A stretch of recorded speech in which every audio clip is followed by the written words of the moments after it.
Hey yo, what's up everyone? It's your boy CrispPurpose back at it again with another Gems of War Journey Event Team video for you guys. Now in this one, we are in the mountainous and frozen kingdom of Dhrak-Zum for this journey event, and we are restricted to dwarves and brown troops.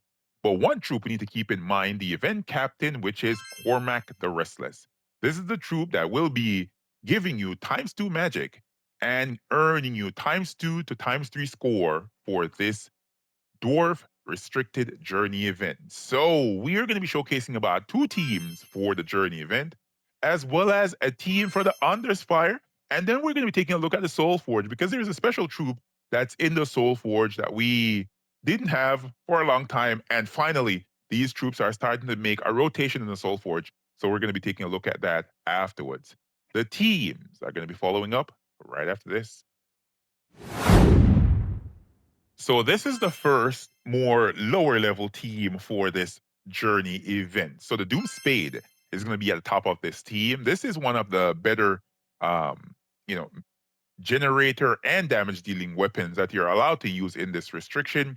The Doom Spade will deal magic +5 damage to the first 2 enemies, +2 per tempering level. Then it will create 2 brown gems for each brown ally and enemy. If the enemy has a Doom, it will gain a random status effect.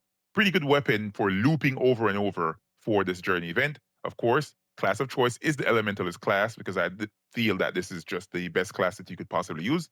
But also, if you don't want to use the Elementalist class, you can also use the Rune Priest class. Why? Rune Priest is the only dwarf class in the game. And so you can try that out, see if that works for you. But without a doubt, Elementalist will offer you the most protection for this journey event. Just the best overall defensive and offensive class for any player to use. You can see my setup for my class. I have Snap Freeze, Insulated, Zone Circle, Storm's Aura. I can switch off Deluge right here. So let's adjust this.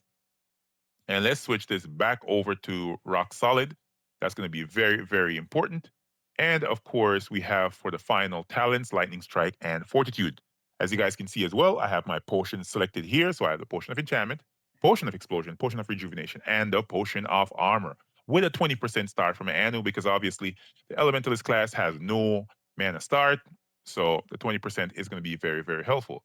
I have 2 copies of Cormac the Restless on the team. Of course, I didn't get this one shiny. Maybe in the future, I'll work on getting it shiny. But now I kind of holding off on some of these shiny troops. They're becoming, they're just the same over and over again every single week. So as you guys can see, the spell for this one is the Corrupted Gold. It's going to deal magic +4 damage to an enemy, then create 2 brown gems boosted by dwarf allies. So of course, if you use the Rune Priest class, you're going to get the most boost ratio from this.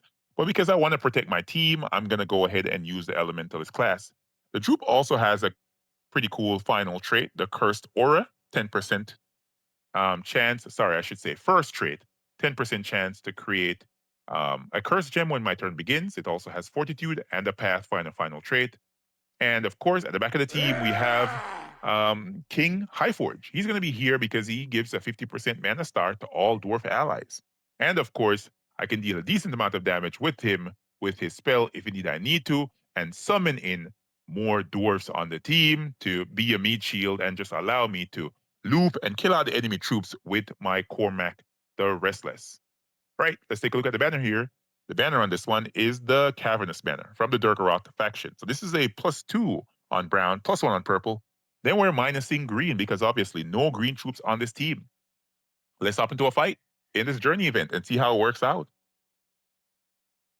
Now this should be pretty easy. Obviously, I have my brown storm going. Your first assignment is, of course, to get mana to any of the troops, right? And once you have the weapon going, you can loop it. Just like that. Get some explosions, and you just loop it again. Right? Brown is a very popular color in this game. Majority of the troops think, at least I think majority of the troops use brown mana. As you guys can see, we just need 1 or 2 troops on the enemy team to use brown mana, and we should be able to just loop over and over again. This should be easy for many players to go super deep in this journey event. Um, it's not the easiest journey event, I should say, that we've had before. There have been easier ones, but as you guys can see, it works very well in these early battles. And if you're a player that's just doing your share in this journey event, you should be fine. There should be no problems whatsoever. Um, Easily working through this one with the Doom Spade and 2 copies of Cormac the Restless. The higher level team is going to be following up right after this. So this is the higher level or rarer team for this dwarf restricted journey event for Dhrak-Zum. Excavator is going to be at the top of this team. This is one of the better generators in the restriction here, simply because of the spell, the drill down spell. It will destroy a column, then it will create 5 red gems boosted by brown gems destroyed. So you target down as much brown gems as possible in that column, and right there you'll get a lot of red gems popping up on the board from this excavator spell. Of course, this is a bounty troop, and it also has the ability to summon a brown storm, a dust storm, when an enemy dies. So killing them as quick as possible, allowing you to get another brown storm, getting mana back to your excavator, and then to your main damage dealer. Really, really cool. The troop also has fortitude for the final trait. Then we have the Ruby Macaque on this team. This is going to be dealing true damage to all enemies, then creating 3 booty gems and exploding 5 gems. We all know this weapon, the best AoE damaging weapon of this type, that million gold weapon. This is the best one right here. Of course, we're using the Elementalist class once again, but of course you can switch this around. If you want to go ahead and use Rune Priest on this one, you can. It should work really, really well regardless. So let's try it out. Let's put Rune Priest, the class, right there. And of course, we can rotate stuff right here. So we can go with our impact for sure. Well read. Nah, that's not going to work. Vanguard's going to be pretty cool. We can go tactician. That's not bad. Additional magic for the Ruby Macaque is going to be pretty good. I don't think we need a rock solid, so let's go with mentor right here. Bonus brown. Yeah, we could need bonus brown, but I'm going to go with banishment to prevent enemies from submerging, and of course fortitude for the final talent. All right, so that's it for the Rune Priest class. The Rune Priest also has that Rocky Death trait, so it will also summon a brown storm when an enemy dies. And then the Dwarven metal is pretty good as well. Dwarf allies will gain 2 life and attack when matching 4 or more gems. That is cool, but yeah, the class is not the best. That's why I was suggesting Elementalist class, because just in case the troops don't loop and get themselves spell ready again, the enemy troops will be entangled and frozen and burning and all that good stuff. You know what I mean? As you guys can see as well, Cormac the Restless is in the 3rd slot. King Forge is back on the team in the last slot. A lot of board control here. Of course, we have resummon. It's really good to see, right? Really, really good to see. Let's hop into a fight here against these beasts for this journey event. See how it works. All right, so we got the explosion going. We need to get our excavator spell ready, but we have we have the Ruby Macaque spell ready, and it's going to be very easy in these lower level battles, I should say. It's very easy. You guys can see I'm blowing through this. It's no problems. There's no problems whatsoever. Let's try that again, man, and see how it works. But I want to say as well, how was your vault event? Was it good for you? Did you get a lot of vault keys in his house? You know what I mean? All right, let's see what we can do here. Let's target down a lot of brown. Get some red. Get the Ruby Macaque spell ready. As you guys can see, if that was the Elementalist class, some of the enemies would be stunned, some of the enemies would be burning, some of the enemies would be frozen, right? But because we're using the Rune Priest class, it's not as fast. It's faster, I should say, but it just doesn't have those negative status effects being placed on the enemy troops. A team for the Underspire is going to be following up right after this. So this is the team for the Underspire, this Dhrak-Zum restricted Underspire. So the Stone Collar is going to be the weapon of choice at the front of this team, the summoning type weapon that explodes a particular gem colors. This explodes brown, summons Dhrak-Zum allies, and gives a positive status effect to all Dhrak-Zum allies. Hero is using the Titan Hero class. Maybe at the start we're using Titan, but we might switch it up and go to Elementalist as we progress in this. My Titan setup is the same. Impact is important. Stone Circle Storms or a Rock Solid Lightning Strike Fortitude. You know how it is, right? You know how it is. Of course, we have 50% mana start here. And we also have Garnethalin on this team dealing AoE damage. This is the one of the better, gem dragons that is available to players, and of course, it's a Dhrak-Zum troop, so we're able to use it in this restriction. Then we also have Obsidius here. Obsidius is here because stunning enemies is going to be very useful. His spell is going to be very useful as well. The Shatter Earth spell, dealing heavy splash damage to a random enemy.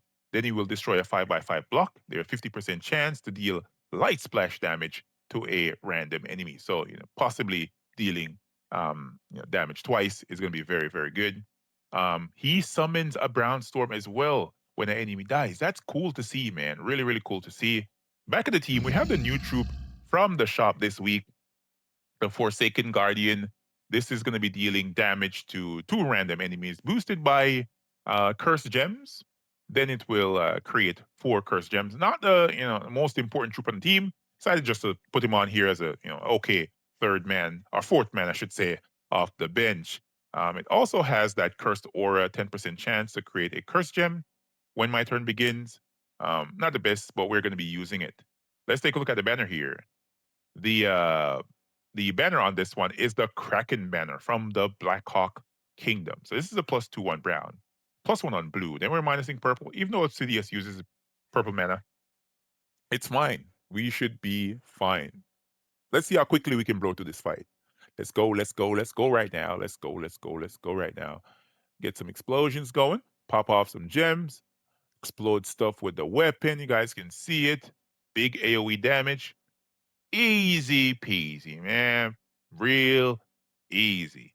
Right? I don't think anyone should be struggling with this if they have these troops. Of course, if you don't have them, what can you do?